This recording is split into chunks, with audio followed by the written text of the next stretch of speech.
One of the most important pieces of your backyard homestead is absolutely your chicken coop. Today we're going to be going over our experience with our Omlet chicken coop. Let's get into it.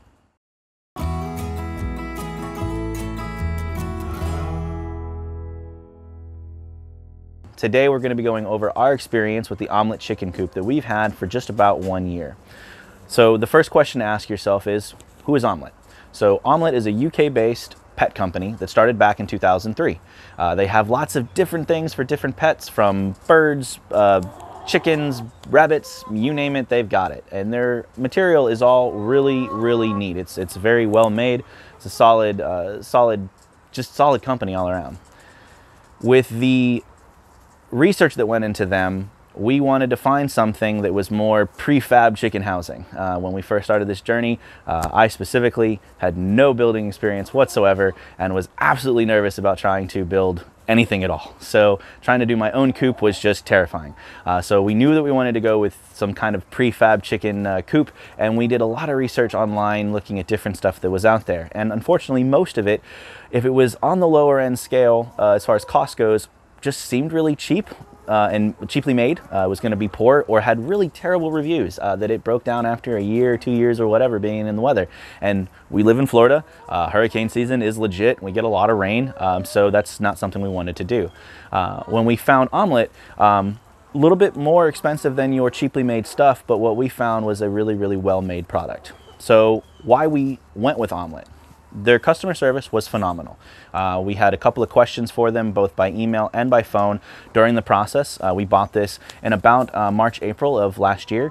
So as the pandemic was kind of getting started, it was a thing. So they were really helpful with how consistent they got, their information to us with when it was going to be delivered, any changes we wanted to make to it, etc. We really found that the quality and the reviews that we saw both online and in person were really fantastic. It was just really made us feel comfortable with a purchase like this. So that's kind of what led us down that road. So the next question to ask yourself is, well, what do I get with my purchase, right? That's kind of a really important piece to the puzzle. The thing about Omlet is that everything is customizable. Whether you do it at purchase or whether you do it after, it doesn't really matter. You can add on anything you want at basically any time, which we found really helpful. So when we first made our purchase, we got the coop itself, which is the green portion in the back, and we'll do a coop tour in just a few minutes, so hang tight. But we got the main coop, and we got what we thought and understood was a 6-foot run on this coop, right? Now, if you can do measurement in your head, this is 6 feet, right? So we thought we're getting that with this. That was not the case, because in their description, and they make it very clear, this one just didn't really read too clearly, they're counting 3 foot of run space underneath the coop. That's really important because it's great for them to have that. I just wanted more space when we got it. The queen of the homestead took a look at that and said, that is not enough space for our girls. We are way more bougie than that. I'm way more bougie than that, and we need extra space. So I said, okie dokie, and we got the additional 3 foot, which was simply go online, made the order, it came, and we took off the front of the coop that has the doors, and we just added on the 3 foot. It was not really too much of a hassle. So you have your coop, you have your run. What else do you get with it? We've got our ladder that, of course, needs some way to get in and out of the coop. And then you also came with a feeder and a waterer. Now, we really liked them. They were fantastic, well made for sure. We have since changed them out for something that is a little bit more self-sufficient and sustainable for us. So we have an auto-fed gravity feeder for the chicken feed, and then we've done a rain barrel setup that goes into a PVC style nipple waterer. So really efficient and helpful for us. And the other folks really are enjoying the feeder and the water. So I've got images of those up here just so you can see what that looks like, since I don't have them anymore. One of the other pieces is honestly the egg cartons. These are really fantastic. They came with, I want to say, like probably 10 or so of these.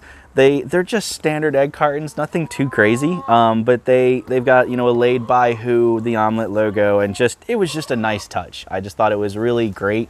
Another piece to that customer service point that just stood out for me that I really, really value. So with that, we're gonna go over just one or two other pieces, and that's the tarp that it comes with. This coop came with just this one. You can get others of other types. I'll go over that in a bit. But this was the last piece of it. I like this over the feeding system just to make sure that it stays dry. But you can maneuver this anywhere you want to. You just simply take off the straps and slide it down on whatever layer of the coop that you want to. I'm sorry, I stepped on the chicken. Oops. Gotta love filming. All right, so we're gonna do a run around of the whole coop itself, some of the upgrades that we've made and things we've done, and go from there. Yes. All right, so as far as the tour goes of our coop, we start, of course, at the front for us. So we've got the Dutch style doors. This comes with the coop as is, so you can open up one or both, and you can also lock it open like that, so that's kind of nice. As the Homestead Goddess kind of pokes in, you can see, of course, the ladder in the back. The ladder that it comes with has plastic feet on it.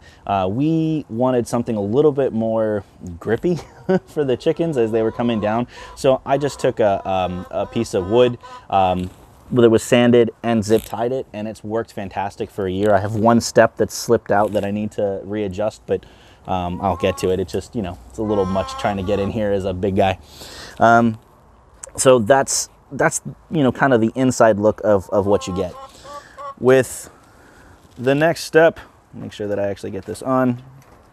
We added ourselves, when we decided to do an upgrade to the coop, we, again, with that self-sufficiency and also trying to honestly live some of the urban life, we may want to take vacations or not be here, and we want the ability for the girls to be able to get out into the larger run space that we have for them, that we've built, and maybe not have to have us up for it that early in the morning.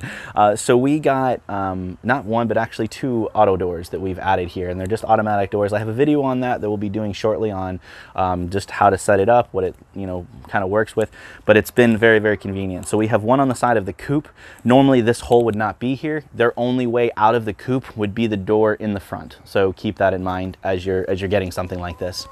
Then a little bit further down the side, you've got your nest box. Now this has really been a convenient setup for us. In fact, let me grab these real quick, sorry, because I'm sure that we have some gifts this morning. It makes it real easy. You come out in the morning, we take our box off, see if anybody's at home.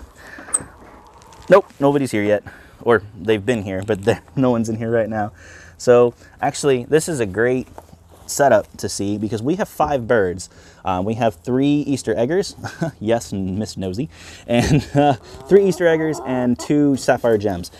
No matter what, in the entire time they've been laying for about the last 6 months or so, they have never laid anywhere else but this corner of this side of the coop. So with 5 birds, they all lay in the same place. You don't need an excessively large space for your nesting box. So we're gonna grab these real quick. Yes, yes, keep running.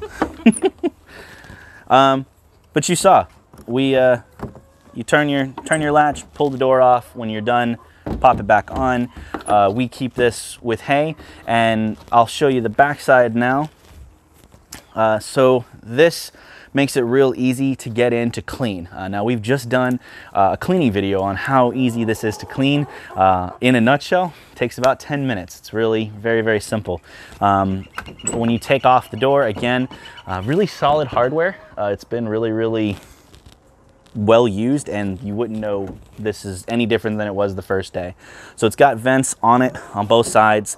Works really well. The locking mechanism isn't anything shoddy. You know, it's not going to just come apart. And the cool part is, honestly, I put all of it together, which I want to say took about 3 hours of build time to do this, mostly by myself, with a couple of hands here and there, but for the most part about 3 hours, and that I don't think is too terribly bad for something like this. So you take your door off, You drop it down. You, of course, now see both sides of the coop. There is a door to their nesting box. Yes, she's really nosy today. The nesting box, you can close the door if it's not being occupied, just sliding it closed. Because the birds were about 12 weeks when we brought them out into this coop for the first time, they weren't laying yet, so we just closed that door, and they got used to sleeping inside in the roosting area of the coop. So now I leave it open all the time. They don't really ever sleep in there at all, which is great because that means there's less, you know, chicken poop and stuff to clean out. So sorry, we'll give you some privacy in a moment. Your roosting bar, you simply lift this one up, and then you pull the tray out, empty everything out, which again, 10 minutes of time, it's not too terrible. We added, this looks a little odd here. We actually have a chicken cam that we've installed ourselves because we thought it was kind of fun. We also wanted to make sure and see that everybody made it in at night into the coop before the door closes. You'll see on the front, and we'll show it in just a second, that we added the second auto door to this. This is traditionally where you'll put it, but you can apply those just about anywhere, whether it's on a coop like this or to any other kind of outdoor setup. So let's throw this back on, so that you can get to laying if you want to do that. Sorry to bother. Now, on the back end of the coop, if you guys are fans of Joel Salatin or Justin Rhodes, I'm a big follower of all the homesteading guys. If you have anybody that you like to follow or have your own channel that you've come by, just happen to see this, leave a like on this one, and give me some info on some great other homesteaders that you guys have found, because I love to connect with the community. And if this has been helpful specifically, please like it, share it. We'd love to have you guys join us on more of these homestead journeys. But if you've seen Salatin or you've seen Rhodes, then you've definitely seen the chicken tractors, right? Now, we live in a very small urban house setting, right? We've got just a nice, decent-sized backyard for sure, but nonetheless, it's still just a backyard. So we don't have the tractor nearly as much, but you can add the wheel settings onto this, which is really nice. You simply push down here on both sides. The tractor is now kicked up, and you're ready to go, right? All you got to do is go to the front, tip it back a little bit, and pull it. And you can pull this full 9-foot, chicken coop with run with one person. It's that easy. What we typically will do is, I know I've got bricks down here. I'll go over that in a minute. But we'll remove these, pull this back, and then I can, once in a while, once every 6 months maybe, we'll rake out the chicken run itself inside, put new bedding in there, and then honestly get to use it for composting and everything else. If you see bees buzzing around, because we're very close to our amazing beehives in the back, and they're just getting to work this morning, so they actually look really pretty in that light. So yeah, it's really, really simple. When you're done and you've got everything back, just simply kick your foot back and it'll go back to resting straight down. Really, really nice, okay? Coming around to the back side, there's really no door or anything else over here. This is just the control box. You probably saw one on the other side for the auto door.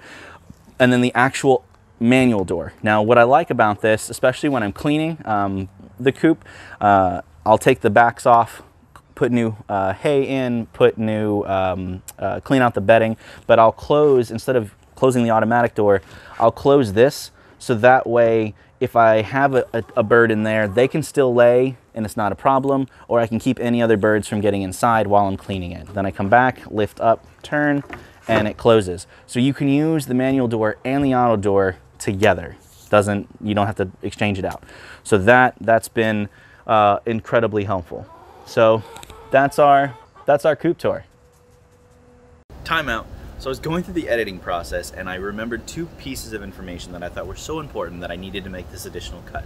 The first is, Omlet not only puts out all these amazing products and has such great customer service, but one of the things that truly set them apart from me as a novice builder, everyone comes out with booklets, right, to build the stuff. IKEA is the first thing that comes to mind, and it's always a hot mess trying to put this stuff together. And it totally was for me at first. At the end of each segment of this coop, and these books come thick because there's so many additions that you can make to it. They put it all in basically one book. But each segment has a YouTube clip accompanying it. So you can go to that section, follow along with the written instructions, and then also use a link on there that'll take you to a really professionally recorded YouTube video that has that section being done, so that you can follow along with it with a visual aid as well as a written one, which I thought was so amazing. Like, I wish everybody put out stuff like that. So that was really, really important. The other piece was the actual options that you have for a coop. So the coop that we got is the Eglu Cube. So that's a pretty large coop. It's the largest that Omlet puts out at the moment. There's also the Go Up. I'm gonna have images up here so that you can see the options for both of them. The difference is simply the size. The Go Up is one that you could actually have on the ground. I've seen it utilized in that fashion, or mounted up on the brackets, or on the frame, right, with the little ladder. The Go Up, that's the difference. It's either the Go or the Go Up. The Go Up is probably for maybe 2 to 4 chickens, probably max, whereas mine is anywhere from like 5 to 8. So it's just much larger. There's also a much more convenient space because there's actually a nesting box on the side and the roosting bar in the coop that are separate, versus the Go Up is a little bit smaller and kind of contains it all in one spot. So that's the difference for you. So take a look, see what you like here, and back to the video. Time in. So a few last things to cover for our review of the Omlet Coop. One of the important pieces and parts is predator proofing, right? So we wanted to make sure that nothing was gonna harm our birds. Omlet has a really neat feature. You can't really see it too well at this point, but if you come down just a little bit under our mulch, you'll see there's a 6-inch space. This lines, you can see I can lift it, it lines literally 100% of the entirety of this run, which we thought was amazing. It's very, very sturdy. It's very difficult to lift. It comes with pins to pin into the ground. And of course, we've laid mulch and other bricks and things on top of it as well, just to make sure it doesn't move at all. And it's an incredibly, I mean, it's hard to shake, it's hard to move. So we wanted to make sure this wasn't just gonna get lifted up in a storm, but it also wasn't gonna get messed with by any animals. Now, we don't have a ton of big predators here in our area. We're in, in Tampa.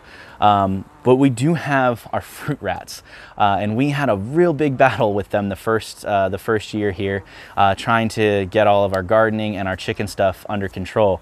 And if you noticed on this run, the spacing in the run are basically 2-inch by 1-inch rectangles, which is plenty of space for a fruit rat to get into. And we could just not stop them from getting into the feed, regardless of what kind of feed setup I had. And I tried a whole bunch of stuff.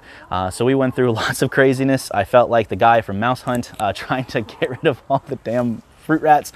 But we figured finally that the only thing we could do was actually apply the hardware cloth to it, which is why this looks like a kind of chicken prison. But we assure you it's actually for their protection than trying to be mean to them. So we just cut it to size and zip tied it. I almost lost my now fiance on this endeavor trying to do this. It was a total pain in the tush, but we made it happen. And that would be my only thing to Omlet to possibly improve about this coop, is simply either making it an upgrade option or a standard option with the purchase that you make, is to make the run spacing smaller for those that may need it, right?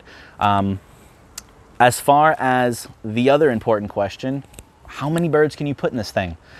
So we have 5 birds on our homestead at the moment. They fit very comfortably in there. In fact, I've got, with that cam, I'll have an image up here of them all chilling in there at night, so you can see that and see what they look like and how much space they actually have.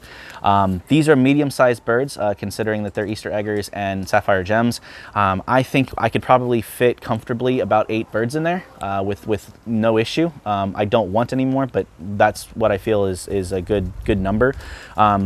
You could do with that, if you're doing smaller birds, you could get even more, maybe 8 to 10. And if you're doing large birds, I would probably say maybe no more than 5. So it's not, it's not crazy amounts as far as birds go for flocks, but it's definitely enough for any kind of backyard homesteader. Last piece, to know how many birds you need, whether you want them or not, or you want 100 birds, you want 2 birds. Check your city ordinances if you're doing backyard style stuff specifically.